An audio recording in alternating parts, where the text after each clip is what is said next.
જ્યારે પણ આપણે હેલ્થ કે સ્વાસ્થ્યની વાત કરીએ છીએ ત્યારે તરત જ મનમાં શું આવે છે? શારીરિક તંદુરસ્તી, ખરું ને? પણ શું તમે જાણો છો કે ભારત પ્રજનન સ્વાસ્થ્ય જેવા ગંભીર વિષય પર એક રાષ્ટ્રીય કાર્યક્રમ શરૂ કરનાર વિશ્વના પ્રથમ દેશોમાંનો એક હતો? ચાલો, આજે આપણે ભારતની આ અનોખી અને ખૂબ જ મહત્વપૂર્ણ સફરને સમજીએ. ચાલો, 1 મિનિટ માટે આ સવાલ પર વિચારીએ. સ્વસ્થ હોવું આ શબ્દનો અસલી મતલબ શું છે? શું એનો અર્થ ફક્ત કોઈ બીમારી ન હોવી એટલો જ છે કે પછી આનાથી પણ કંઈક વધારે છે? આનો જવાબ આપણને મળે છે વિશ્વ સ્વાસ્થ્ય સંગઠન એટલે કે WHO પાસેથી, અને એમની વ્યાખ્યા ખરેખર આંખો ખોલી નાખે તેવી છે.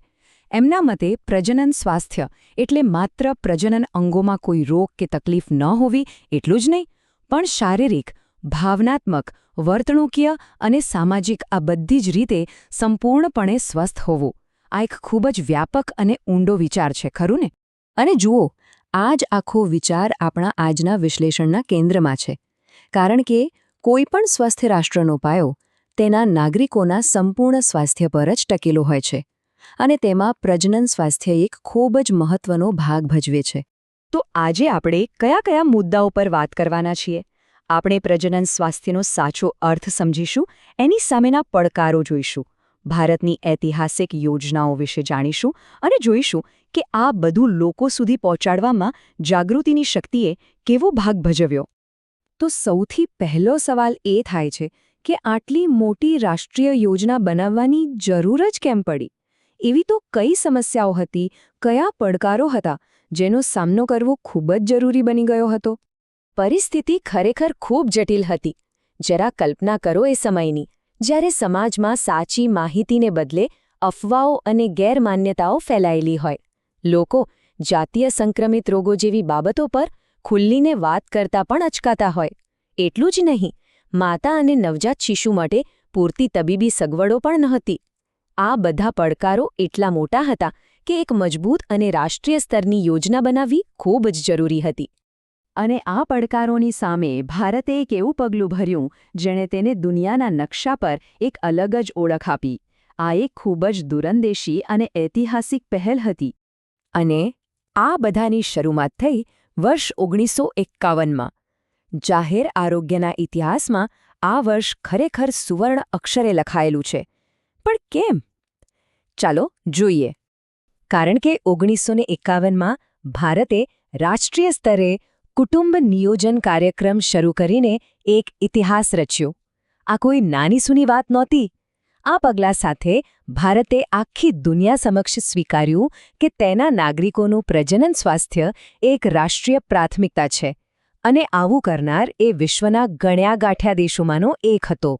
પણ જેમ જેમ સમય વીત્યો તેમ તેમ એક વાત સ્પષ્ટ થઈ કે માત્ર કુટુંબ નિયોજન પર ધ્યાન કેન્દ્રિત કરવું પૂરતું નથી. આ મિશનને વધુ મોટું અને વ્યાપક બનાવવાની જરૂર હતી. અને તેથી આ યોજનાનો દાયરો ધીમે ધીમે વધારવામાં આવ્યો. આ બદલાવને બરાબર સમજવું ખૂબ જ જરૂરી છે. જુઓ, એક તરફ હતો 1951નો કુટુંબ નિયોજન કાર્યક્રમ, જેનું મુખ્ય ફોકસ જન્મ નિયંત્રણ અને પરિવારના કદ પર હતું. અને બીજી તરફ આવ્યા પ્રજનન અને બાળ સ્વાસ્થ્ય સંભાળ એટલે કે RCH જેવા કાર્યક્રમો. આનો વ્યાપ ઘણો મોટો હતો. એમાં માતાના સ્વાસ્થ્ય, બાળકના સ્વાસ્થ્ય, જાતીય રોગોથી બચાવ અને વ્યક્તિની એકંદર સુખાકારી, આ બધા જ પાસાઓને આવરી લેવામાં આવ્યા. જો કોઈ પણ સરકારી યોજના કાગળ પર તો બહુ સારી લાગે, પણ એની સાચી સફળતા તો ત્યારે જ મળે જ્યારે લોકો સુધી પહોંચે અને લોકો એને અપનાવે. અને લોકો ત્યારે જ અપનાવે જ્યારે એમની પાસે સાચી અને સંપૂર્ણ માહિતી હોય. બસ આ જ કારણે જાગૃતિ ફેલાવવી એ આ મિશનનો સૌથી અગત્યનો હિસ્સો બની ગઈ. આ માટે એક સાથે ઘણી બધી દિશાઓમાં કામ કરવામાં આવ્યું. લોકો સુધી પહોંચવા માટે ટીવી અને રેડિયો જેવા ઓડિયો વિઝ્યુઅલ માધ્યમોનો ઉપયોગ થયો. ગામડે ગામડે પત્રિકાઓ અને પોસ્ટરો જેવા પ્રિન્ટ મીડિયાથી માહિતી પહોંચાડવામાં આવી. અને આ વિશાળ કામમાં સરકારી સંસ્થાઓ અને NGO એટલે કે બિનસરકારી સંગઠનોએ પણ ખભે ખભા મિલાવીને કામ કર્યું. હવે આ જાગૃતિ અભિયાનમાં શીખવવામાં શું આવતું હતું? એમાં એવા વિષયો હતા જે સીધા લોકોના જીવનને સ્પર્શતા હતા.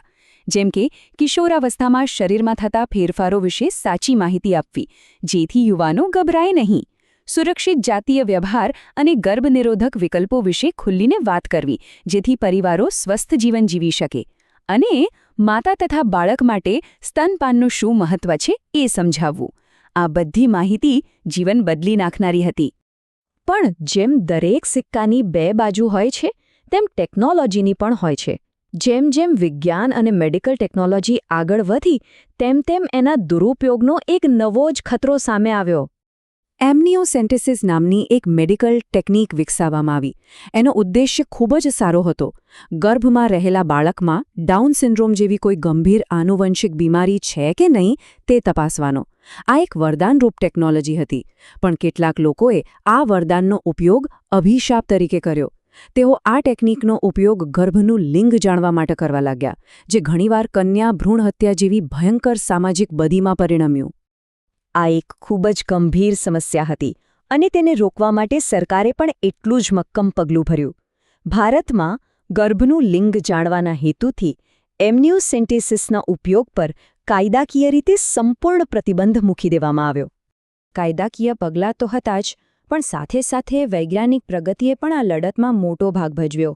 લખનૌમાં આવેલી સેન્ટ્રલ ડ્રગ રિસર્ચ ઇન્સ્ટિટ્યૂટ એટલે કે CDRIના વૈજ્ઞાનિકોએ સહેલી નામની એક નવી અને ખૂબ જ સુરક્ષિત ગર્ભનિરોધક ગોળી વિકસાવી.